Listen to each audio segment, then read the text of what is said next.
Okey, Assalamualaikum adik-adik dan juga penonton dalam program yang sedang menyaksikan program Minda Juara.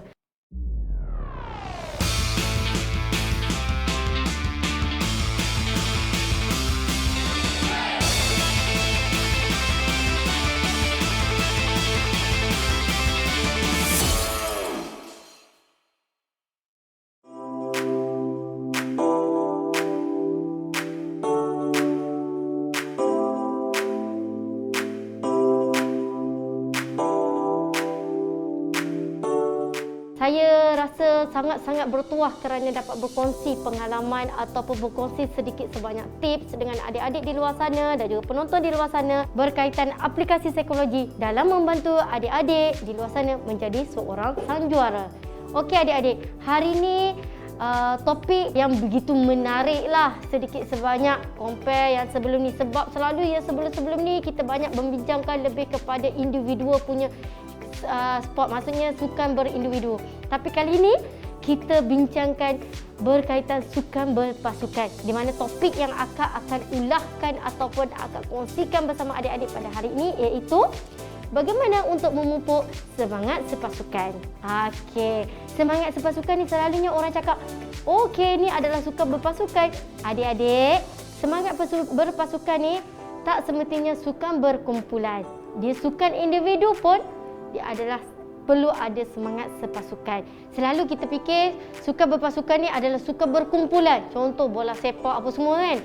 Tapi sebenarnya sukan yang individu seperti olahraga pun perlu ada semangat sepasukan. Di mana kita membawa satu nama sukan. So dalam sukan tersebut banyak atlet. So kita macam mana kita nak mengharumkan nama olahraga. So kita kena ada semangat sepasukan dalam kita punya tim. So adik-adik, akak nak jelaskan kepada adik-adik apa itu semangat sepasukan. Okey, semangat sepasukan ni iaitu di mana kita melaksanakan tugas bersama-sama dan berusaha mewujudkan suasana yang harmoni dalam pasukan untuk mencapai matlamat kita. Contohlah adik, kan akak bagi tahu tadi kan, macam contoh olahraga, sukan tu sukan individu, tapi kita bawa nama olahraga. So kita bila kata okeylah saya menang dapat gold medal dalam sukan dalam sukan lompat jauh. Orang tak akan cakap lompat jauh, orang akan cakap apa? Olahraga. So nama tu yang tu adalah penting. So kita kena jaga sukan kita dan kita kena memupukkan semangat sepasukan dalam sukan kita, terutamanya bagi sukan berkumpulan, sebab kita banyak kepala tapi satu matlamat. Okey, adik-adik faham tak? Okey, sukan individu kita mempunyai matlamat kita tersendiri dan matlamat yang besarnya adalah untuk tim kita. Tapi dalam sukan berkumpulan dia hanya ada satu matlamat yang ditetapkan oleh setiap ahli dalam kumpulan dan juga jurulatih. Itu adalah matlamat utama mereka. Selain itu, sukan berpasukan juga dapat membantu mengenal pasti kekuatan, kelemahan dan kelebihan semua ahli dan kita sama-sama bekerjasama untuk memperbaiki kelemahan tersebut bagi mendapat sesuatu yang berkualiti ataupun bagi mendapatkan satu keputusan yang bagus dalam kumpulan kita. So, itu adalah sukan berkumpulan. Okey adik-adik, kita jumpa selepas ini dengan kupasan yang lagi menarik berkaitan dalam sukan berpasukan.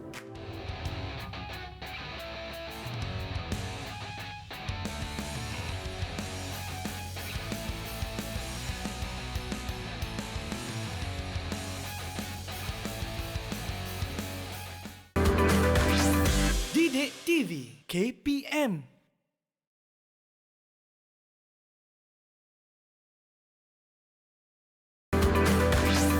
Didik TV KPM.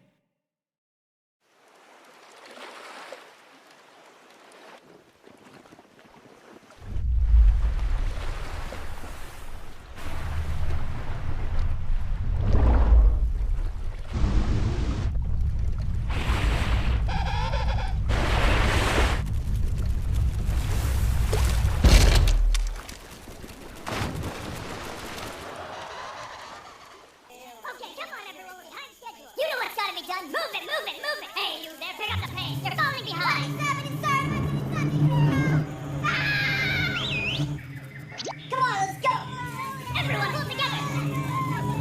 That's what I have. You there. Here we go.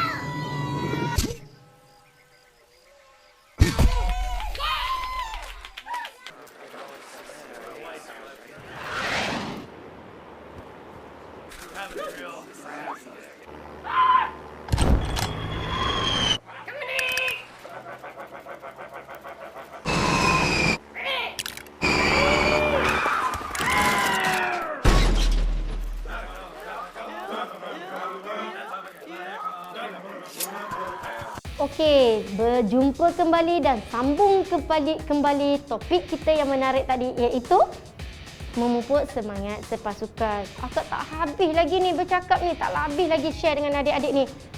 So sekali ni akak akan share dengan adik-adik kelebihan kerja berpasukan dan juga cara memupuk semangat sepasukan. Okey, kelebihan kerja berpasukan. Salah satunya adalah boleh meningkatkan motivasi dan juga keyakinan diri kita. Bila kita bekerja dalam berpasukan ni, kita tengok kawan kita bagus, kita pun nak jadi bagus macam dia. So kita akan menaikkan motivasi kita. Kalau kadang-kadang kita macam nampak orang ni, okey dia berperwatakan bagus, berpersonaliti bagus, kita pun nak macam tu juga. So kita akan boleh menaikkan motivasi diri kita dan boleh meningkatkan keyakinan diri kita. Sebab kita dalam satu kumpulan, kita tengok orang bagus, kita ambil benda tu untuk jadikan diri kita pun bagus. Okey, yang kedua, dia boleh merapatkan hubungan antara jurulatih dan juga atlet. Ini yang penting tahu adik-adik. Selalu kita ni mentang-mentang kita main sukan individu, kita nak bawa diri kita. No adik-adik. Dalam satu kumpulan, bila kita bekerja dalam satu kumpulan, kita akan sentiasa rapat dengan kawan-kawan kita, jurulatih kita, dan daripada situ hubungan kita akan menjadi satu hubungan yang harmoni dan wujudnya ada kerjasama di kalangan kita. Jadi adik-adik lepas ni jangan sombong. Contoh kalau belajar dalam grup, dalam kumpulan tu, adik jangan bawa diri adik sahaja. Jangan. Adik kena kerja berpasukan, di mana adik kena rapat dengan kawan-kawan adik supaya adik dapat share sedikit sebanyak ilmu daripada adik dengan diorang dan daripada ilmu diorang kepada adik. Sama juga dalam sukan, adik kena bekerja dengan kawan-kawan adik sebab mungkin kawan-kawan adik dapat bagi idea untuk macam mana adik tingkatkan diri adik. Okey, yang seterusnya iaitu memupuk kerjasama. Tadi akak dah cakap dah masuk dah dalam poin tadi, iaitu kerjasama. Bila kita dalam satu kumpulan, kita mesti akan ada kerjasama. So kelebihannya, dia akan wujudnya kerjasama di kalangan kita. Tak adalah kita nak syok sendiri, kita nak bawa diri kita sini, tak ada. Bila kita dalam pasukan, kita akan bantu each other. Maksudnya kita bantu kawan kita, bantu ni adik-adik, selalunya kita nampak kita nak mengenakan dia orang saja. No, tak boleh macam tu adik-adik. Bantu ni adik-adik kena bantu.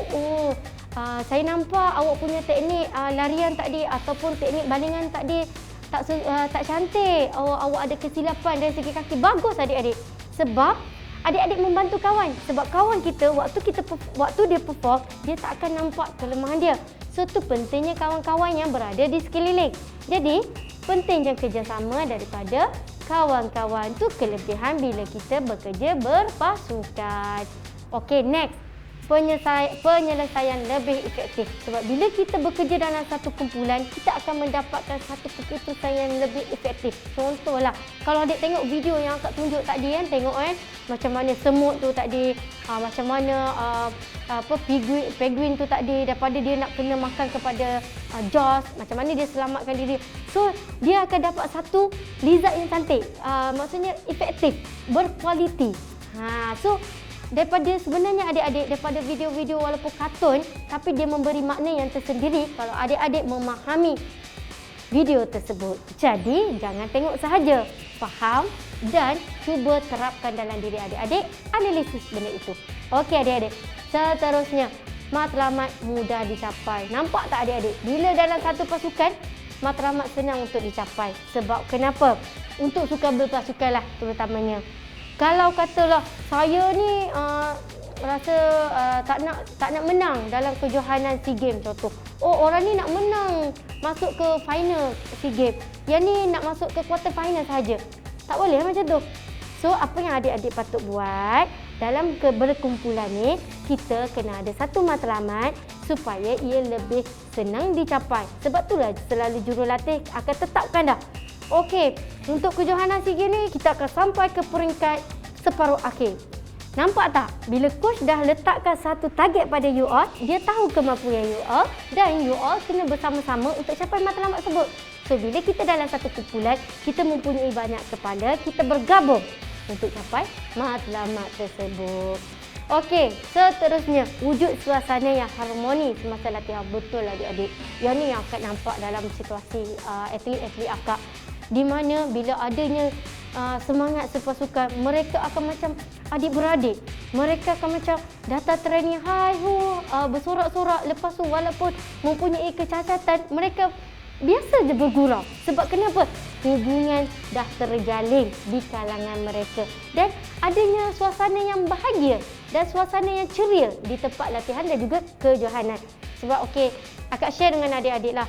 Contohnya akak baru je balik daripada Paralimpik Tokyo, di mana akak tengok walaupun atlet dari sukan berlainan tapi stay juga bagi semangat kepada atlet dalam sukan lain. Sebab kenapa? Sebab kita membawa satu pasukan, iaitu pasukan Malaysia. Nampak tak? So benda macam ni lah adik-adik kena faham. Macam adik kena jadikan, wujudkan semangat sepasukan dalam diri adik-adik bagi membantu adik-adik untuk lebih senang mencapai kejayaan adik-adik. Okey, the last is iaitu menghasilkan pencapaian ataupun prestasi yang berkualiti. Yelah adik-adik, bila kita dah ada kerjasama dalam pasukan, kita akan dapat keputusan yang berkualiti. Seperti mana adik tengok video tadi.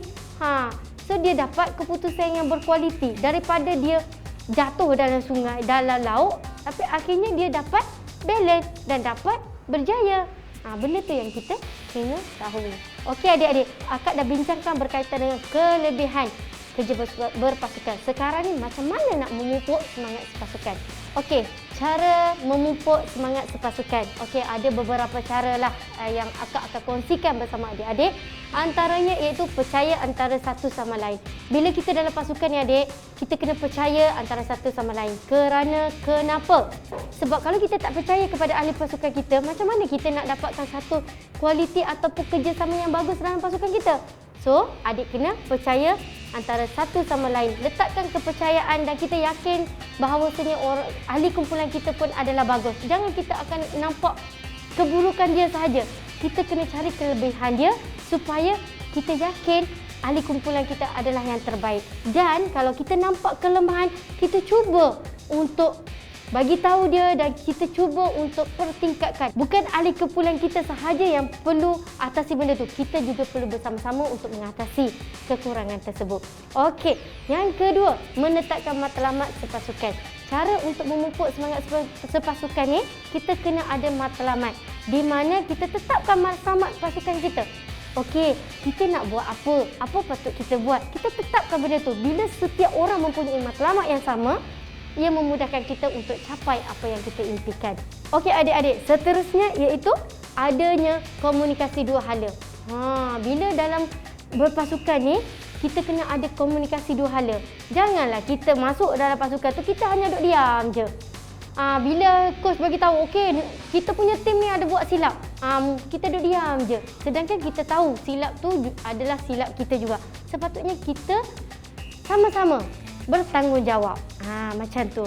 Okey adik-adik. Dan seterusnya, selalu memberi semangat kepada ahli kumpulan. Kita janganlah asyik semangatkan diri kita sahaja. Kita kena bagi semangat juga kepada ahli kumpulan kita. Terutamanya untuk mereka yang dalam keadaan terganggu ataupun dalam tak bersemangat. So kita bagi semangat pada dia. Okey, kau kena buat macam ni. Kita perlu jadi macam ni. InsyaAllah bila adik-adik buat macam tu, kawan adik pun akan buat benda yang sama juga untuk adik-adik bila adik-adik tak bersemangat ataupun bila adik-adik dalam keadaan yang tidak bagus. Seterusnya iaitu menghargai ahli kita. Kita kena hargai orang di dalam tim kita. Kita jangan anggap kita the best. Yang ni yang masalah. Selalunya kita ada sikap ego yang mana kita rasa kita adalah bagus. Tak boleh macam tu. So, adik-adik kena hargai ahli kita. Buruk ahli kita, mungkin buruk juga kita. So, kita jangan menampakkan keburukan beliau sahaja. Kita nampak juga keburukan kita dan sama-sama kita bangkit untuk jadikan tim kita sebagai suatu juara. Okey, adik-adik, ada lagi 3 tips yang akak nak bagi tahu adik-adik, iaitu dari segi cara memupukkan semangat sepasukan, dan kita bertemu lagi selepas ini.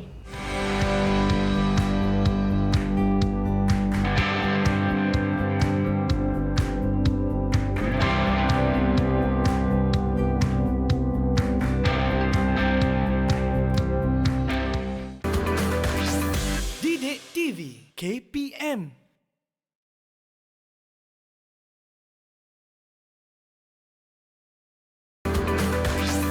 Didik TV KPM.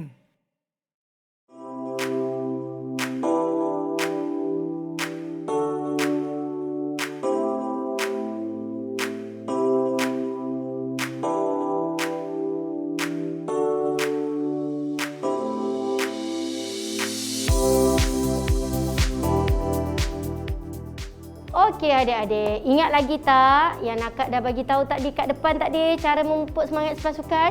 Jangan tak ingat tau. Okey, janji akak kepada adik-adik ada lagi 3 tadi kan? Okey, yang seterusnya iaitu sentiasa berbincang dengan kawan-kawan. Kita kena banyakkan berbincang dengan kita punya ahli kumpulan supaya dari perbincangan itu kita akan dapat satu keputusan yang berkualiti. Sebab kita mempunyai banyak kepala ni. Bila dalam pasukan, kita banyak kepala. So, bila kita berbincang, mungkin orang ni ada pandangan macam ni pandangan macam ni. Akhirnya, daripada pandangan tersebut, kita akan dapat satu pandangan yang orang kata terbaik. Okey, seterusnya, percaya kepada ahli pasukan.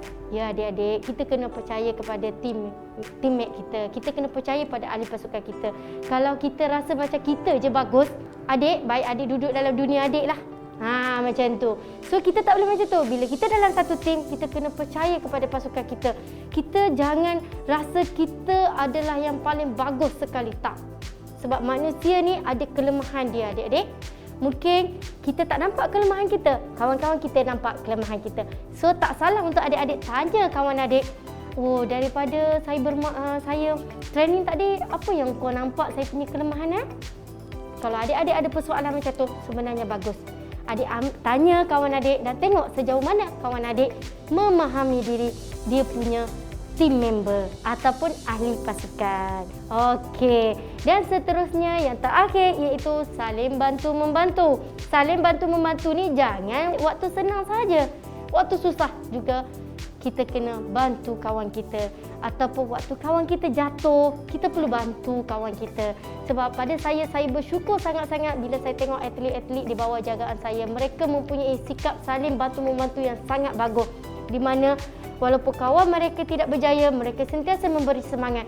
Yang ni yang kita nak. So adik-adik, walaupun adik berjaya, tapi adik jangan lupa kawan-kawan adik.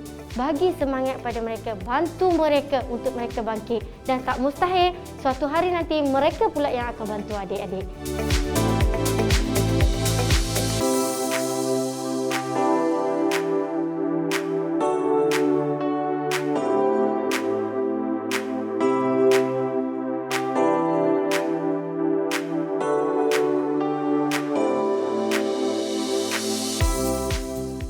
Akak harap adik-adik ambil dan dengar betul-betul. InsyaAllah adik-adik akan dapat. Seperti mana akak pun dapat ilmu tambahan, adik-adik pun akan dapat ilmu tambahan. Jika adik-adik nak, katakan nak pada sesuatu benda yang kita nak buat. Katakan perkataan tidak dalam diri kita supaya ia tak mempengaruhi diri kita menjadi lagi teruk.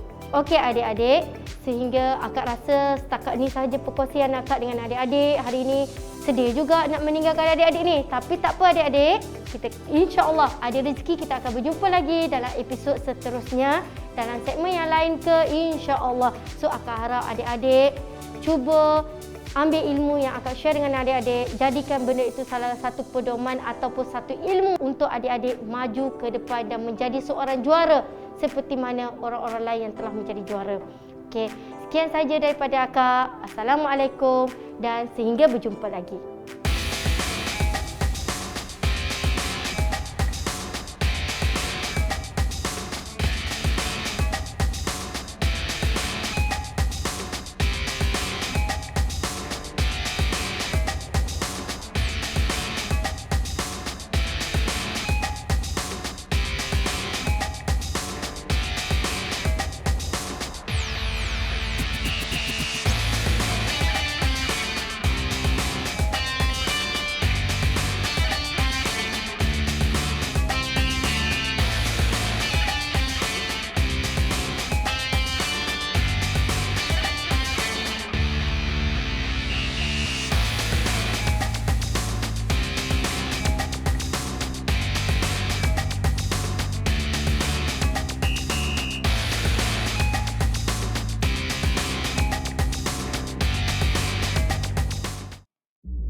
Didik TV KPM